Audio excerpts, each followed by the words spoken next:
Su nombre causa controversia. Fue presidente de México en 7 ocasiones. Ocupó el cargo por 31 años. Para algunos, un tirano, y otros reconocen su valentía y heroísmo, con dotes de estadista, aunque sus detractores solo lo reconozcan como buen administrador. Lo cierto es que, para bien o para mal, su nombre ha quedado grabado en la historia de México. Soy Carlos Alberto, y te invito a conocer la historia y mitos de Porfirio Díaz. Nacido en Oaxaca de Juárez, México, el 15 de septiembre de 1830, el día de San Porfirio, fue bautizado ese mismo día como José de la Cruz Porfirio. Sus padres, José Faustino Díaz Orozco, de los llamados criollos, quien perteneció al ejército independentista de Vicente Guerrero a inicios del siglo XIX, y de María Petrona Cecilia Mori Cortés, de sangre zapoteca. La familia tuvo 7 hijos: Desideria, Cayetano, Pablo, Manuela, Nicolasa, Porfirio y Felipe. El padre murió de cólera en 1883, cuando el pequeño Porfirio solo tenía 3 años. La totalidad de los hijos ayudaba a la madre en los aspectos domésticos y laborales, para así alcanzar unas condiciones de vida estables. Sus primeros estudios los cursó en la escuela pública, donde aprendió a leer y a escribir. Más tarde ingresó al seminario de Oaxaca desde 1843 hasta 1846. Sobresaliente estudiante de teología y latín, tanto que pronto dio clases de esta materia. Durante el tiempo de seminarista, que siempre alternó con algún oficio como bolero, zapatero, herrero y hasta carpintero para ayudar a la economía familiar, dudó si seguir la carrera sacerdotal o la militar.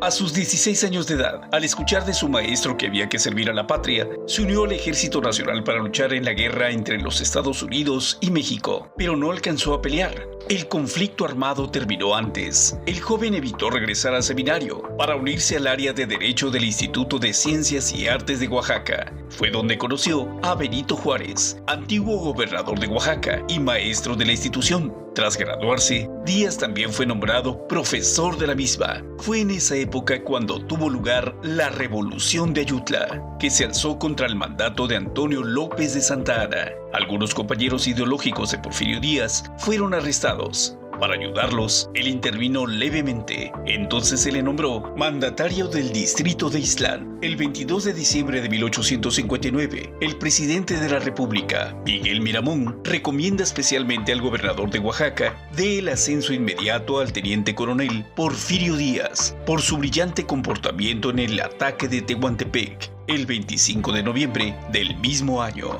El 14 de julio de 1861 se le otorga una mención honorífica, el grado de general de brigada, por su arrojo en la batalla de Jalatlaco. En 1867 se había casado con Delfina Ortega Díaz, su sobrina carnal, la hija de su hermana Manuela. En ese matrimonio procrea a sus hijos, Porfirio y Luz. Al poco tiempo, se le entregó el mando militar de otras secciones en el mismo estado de Oaxaca. A los 37 años ya había participado en 37 batallas, incluidas la del 2 de abril, en la que arrebató Puebla a los franceses y le valió el título de Héroe del 2 de abril, y la batalla de Puebla el 5 de mayo, defendiendo la plaza junto a Ignacio de la Llave y al general Zaragoza. Díaz fue fiel seguidor de Benito Juárez. Sin embargo, en 1871, tras ser vencido electoralmente por Juárez, se distanció de él, pese a que en varias oportunidades emprendió acciones militares con el fin de destronar al presidente Juárez. Siempre fue contenido. Tras la muerte de Juárez en 1872 y de que Sebastián Lerdo de Tejada fuera su sucesor interino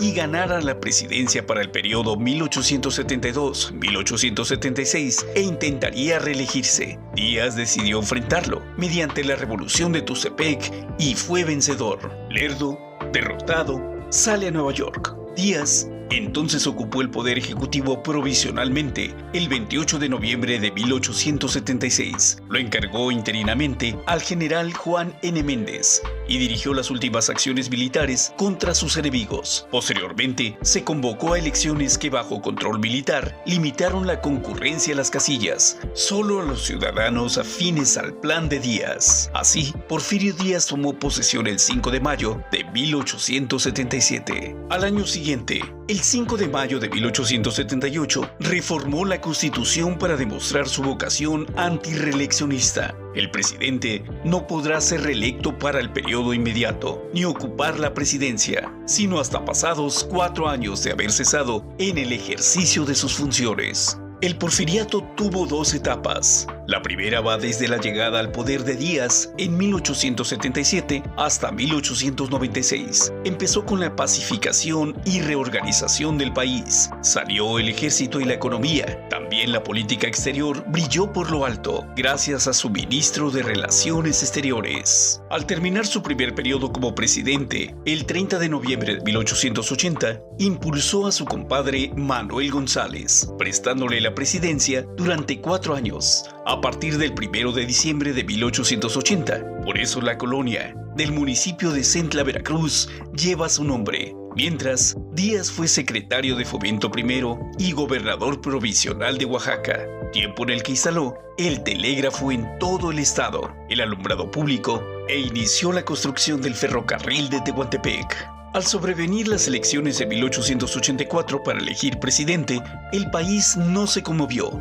Estaba hastiado del régimen de González, por lo que Díaz volvió a la capital para postularse de nuevo como presidente, lo que logró sin problema alguno. La primera etapa del porfiriato fue honesto y constructivo. Se tendieron 10.000 kilómetros de vías férreas, se iniciaron las explotaciones petroleras e instalación de refinerías. En Puebla y Veracruz se instalaron grandes fábricas de hilados y tejidos. Se reanudó y mejoró la abandonada minería con enormes rendimientos, así como también la agricultura y la ganadería retornaron a la prosperidad. Muy importante para el país fue la recuperación del crédito nacional en todo el mundo. Por primera vez, en la época independiente, hubo superávit en la hacienda pública. Se dio especial importancia a la educación en los centros urbanos.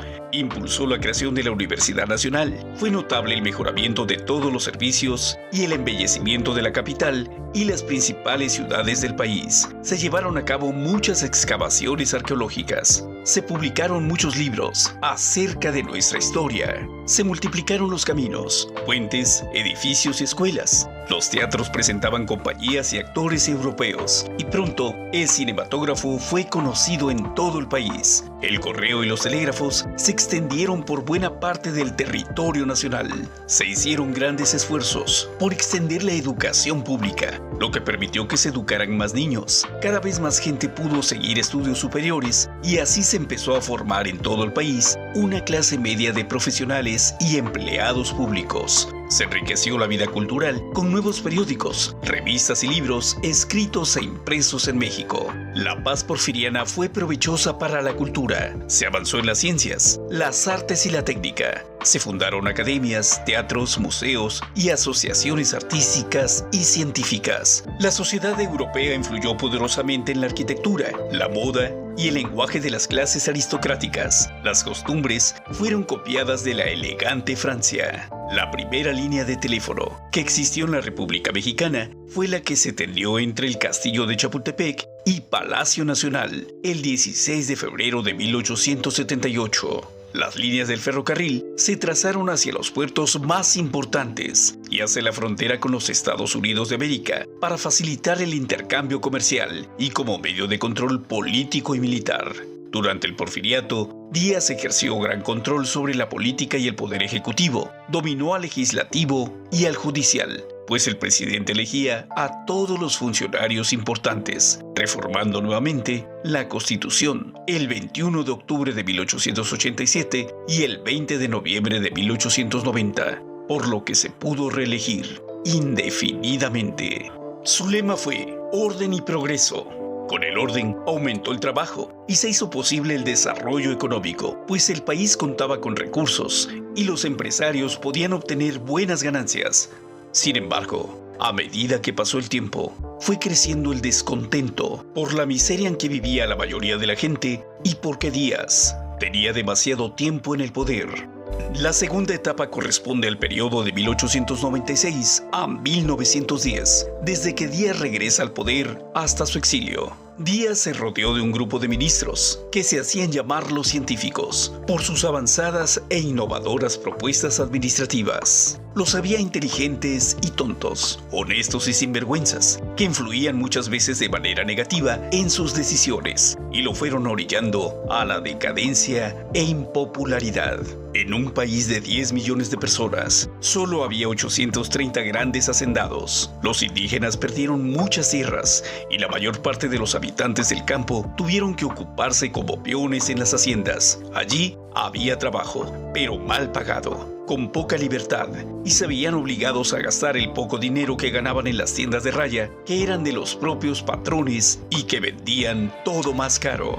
Al endeudarse en estas tiendas, los peones tenían que seguir trabajando para el mismo patrón, aunque los trataran mal. En algunas regiones, como la península de Yucatán y Valle Nacional Oaxaca, los peones eran, por el trato que se les daba, prácticamente esclavos. Con esto, la desigualdad y la injusticia se fueron acentuando cada vez más y el gobierno no hacía nada, pues creía que no le competía ese asunto.